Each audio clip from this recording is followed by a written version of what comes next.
Hallo, heute ist Mittwoch, der 11. August 2021. Willkommen zurück auf meiner Couch und damit auch zurück zur Videoreihe über meine Erfahrungswerte rund um die psychoanalytische Gruppentherapie. Nun, da ich in den letzten Videos ja einen Rundflug unternommen habe, wer denn so die einzelnen Akteure sind, die bei so einer Gruppentherapie teilnehmen, lasst uns endlich mal mit dem eigentlichen Inhalt anfangen. Vor 2,5 Jahren habe ich ja schließlich beschlossen, an der Gruppe teilzunehmen. Zu dem Zeitpunkt gab es die Gruppe auch schon. Ich bin also lediglich hinzugestoßen. Unsere Gruppe ist nämlich offen. Das heißt, es können über die Zeit Leute die Gruppe verlassen und auch wieder neue Leute hinzukommen. Das heißt auch, in der Zeit, seitdem ich in unserer Gruppe bin, sind später auch noch reihenweise Leute gegangen und andere sind dazugekommen. Wie auch ich damals, landen alle Neulinge in einer für sie völlig fremden Umgebung. Also nur die beiden Therapeuten sind uns natürlich bekannt, aber die Gruppe selbst kennt sich währenddessen allerdings schon. Und was jetzt geschieht, hängt natürlich sehr stark von der Persönlichkeit der betreffenden Leute ab.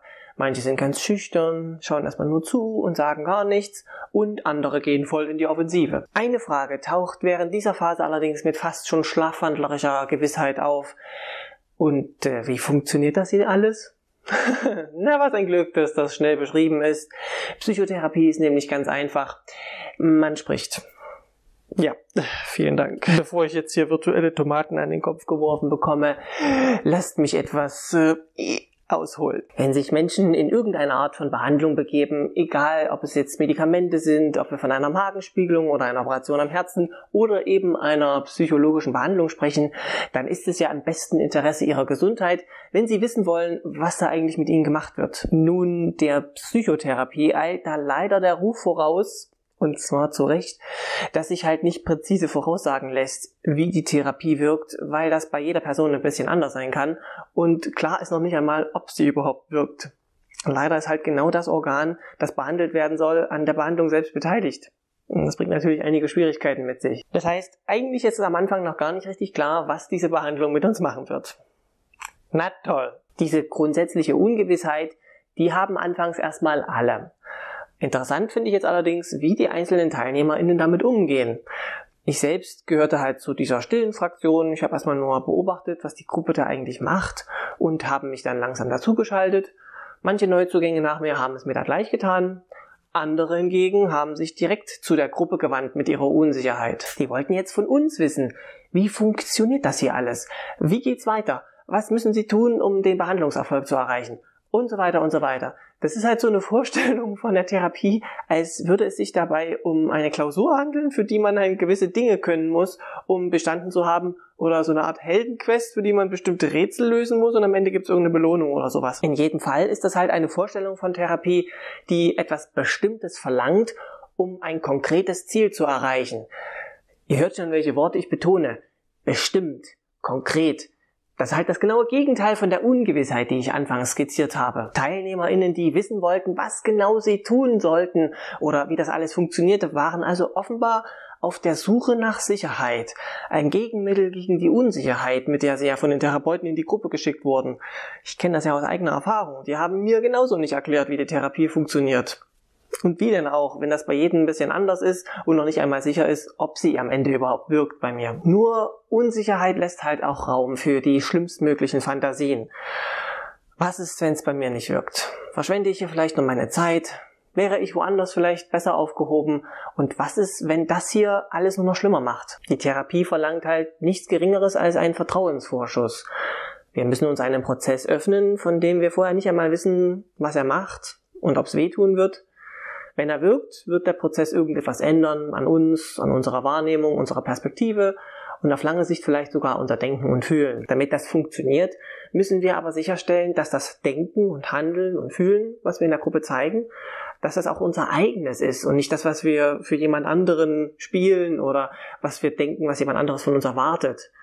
Der einzige Rat, den Neulinge daher erhalten können, ist dieser: Verstell dich möglichst nicht. Und ich weiß, das ist natürlich schwierig und das funktioniert auch nicht immer, insbesondere dann nicht, wenn unsere ehrliche Reaktion ziemlich Überwindung kostet, weil sie so überhaupt nicht heldenhaft ist und wir uns eigentlich ziemlich dafür schämen. Und das gilt auch für alle Anwesenden gleichermaßen, ja. In der Gruppe sollen halt alle ausdrücken können, was sie ehrlich denken und was sie fühlen. und die anderen dürfen darauf dann auch wiederum ehrlich reagieren. Und ja, das könnte natürlich dazu führen, dass auch mal Leute aneinander geraten und genau das wird früher oder später auch mal passieren. Und auch wenn das jetzt nach völliger Gesetzlosigkeit klingt, aber alle TeilnehmerInnen haben ja vorher eine Handvoll probatorischer Sitzungen bei den Therapeuten durchgemacht. In diesen Anfangsgesprächen wird ja erstmal ausgeleuchtet, was denn so die Problemlage ist bei den Leuten und ob diese Problemlage für eine Gruppe überhaupt geeignet ist. Na, manche Themen lassen sich schlichtweg nicht so gut in einer Gruppentherapie bearbeiten.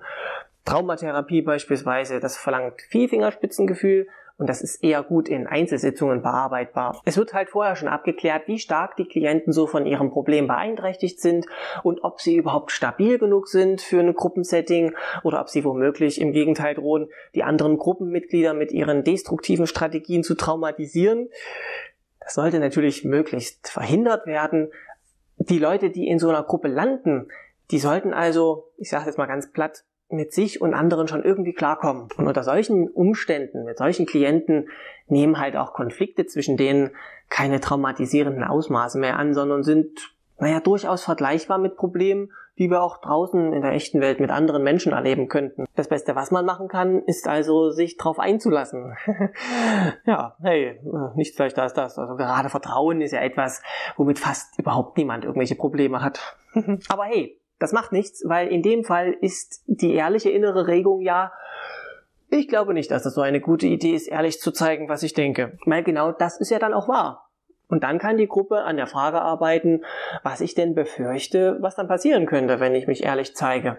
Vielleicht habe ich ja Angst, dass manche Äußerungen von der Gruppe oder von den Therapeuten schlichtweg als falsch abgestempelt und dann verboten werden oder dass sie mich sogar aus der Gruppe rauswerfen, wenn ich falsche Sachen sage. Beides widerspricht natürlich dem Grundsatz, dass sich alle zeigen dürfen, wie sie sind. Diese Angst lässt sich, glaube ich, am besten damit begegnen, indem du siehst, wie andere Leute auch einfach sagen, was ihnen so aus dem Hirn fällt und wie ihnen der Schnabel gewachsen ist, ohne dass die aus der Gruppe rausgeschmissen werden. Auf diese Weise baut sich diese Angst dann mit der Zeit wahrscheinlich ab, hoffentlich. Aber vielleicht habe ich ja auch früher oft die Erfahrung gemacht, dass ich für bestimmte Äußerungen bestraft wurde. Dann stammt meine Befürchtung eher von schlechten Erfahrungen aus der Vergangenheit und von denen ich halt befürchte, dass sie sich nun wiederholen könnten. Das ist dann schon ein bisschen schwieriger, da muss man eher so an der Vergangenheit und an den Annahmen arbeiten, die man von da in die Gegenwart geholt hat. Und manche Befürchtungen lassen sich auch schlichtweg nicht ausräumen. Wenn ich mich beispielsweise nicht traue zu sprechen, weil ich Angst habe, jemand könnte sich gekränkt fühlen, dann ist das eine berechtigte Angst, weil genau das könnte auch tatsächlich passieren. Aber die Gewissheit, dass das auch okay ist und dazugehört und keine Gruppe dieser Welt jemals ohne Konflikte zusammenarbeiten kann, das wird mit der Zeit hoffentlich genug Mut aufkeimen lassen, dass ich mich doch mal traue, den Mund aufzumachen. Und auch das ist natürlich leichter gesagt als getan. Es gelingt natürlich auch mal besser und mal schlechter, so wie die Therapie allgemein mal bessere und mal schlechtere Phasen hat. In meinem Fall zumindest. An manchen Tagen kam ich von der Therapie nach Hause und fand, das war jetzt gerade völlig sinnlos. Ich habe überhaupt nichts für mich mitgenommen. Und an anderen Tagen gab es wiederum gleich mehrere spannende Situationen und vielleicht auch eine neue Erkenntnis. Das ist natürlich dann gut. Also die Momentaufnahme, wie die Therapie gerade läuft oder gelaufen ist in der vergangenen Stunde, das sagt meist überhaupt nichts darüber aus, wie die Therapie insgesamt wirkt. Ich habe bei mir schon beschrieben, dass das so, in meinem Fall zumindest so wellenförmig abläuft. Eine Zeit lang bin ich voll Feuer und Flamme und denke, die Therapie ist voll gut. Und dann gibt es wieder mal Phasen, wo ich eher denke, dass die Therapie völlige Zeitverschwendung ist. Drum, um nochmal auf die Frage des heutigen Videos zurückzukommen, wie funktioniert das jetzt eigentlich? Diese Frage kann ich immer noch nicht sicher beantworten. Aber ich habe halt langsam eine Idee davon bekommen. Und diese Idee versuche ich euch nun mit Hilfe meiner Videos irgendwie zu beschreiben. Aber letztlich ist es halt nur eine Idee, nämlich meine. Und das ist eben auch nur eine von vielen möglichen Perspektiven. Achso, übrigens, ich habe diese Videoreihe ja hier anfangs angekündigt als so meinen persönlichen Weg aus der toxischen Maskulinität heraus. Das meiste, was ich so beschreibe, hat aber eigentlich gar keinen Bezug dazu. Also nur ab und zu komme ich mal darauf zu sprechen, wenn ich über irgendwelche Dynamiken stolpere. Das also nur zur Info, falls ihr euch wundert, wo ich denn mein Leitthema gelassen habe. Das kommt schon ab und zu mal. nur spielt es halt gerade keine Hauptrolle mehr. Und nun seid natürlich wie immer ihr gefragt. Ihr könnt auch gerne in den Kommentaren eure eigenen Erfahrungen beisteuern, wenn ihr selbst eine Psychotherapie oder sogar eine Gruppentherapie macht. Habt ihr euch auch gefragt, wie und ob die Therapie funktionieren wird und welche unbefriedigenden Antworten habt ihr so dazu bekommen? Oder hat jemand vielleicht sogar eine befriedigende Antwort auf diese Frage bekommen? Das wär's ja. Also diese Antwort wüsste ich dann natürlich gern. Vielleicht kann ich mir dann den Rest der Videoreihe auch sparen. Aber für den wahrscheinlicheren Fall, dass es eine solche ultimative Antwort nicht geben wird, ja, muss ich dann halt mich weiter langsam vorwärts tasten. Im nächsten Video geht es dann ums Sprechen. Damit verbleibe ich euch mit ideenreichen Grüßen. Euer Kater Sturz.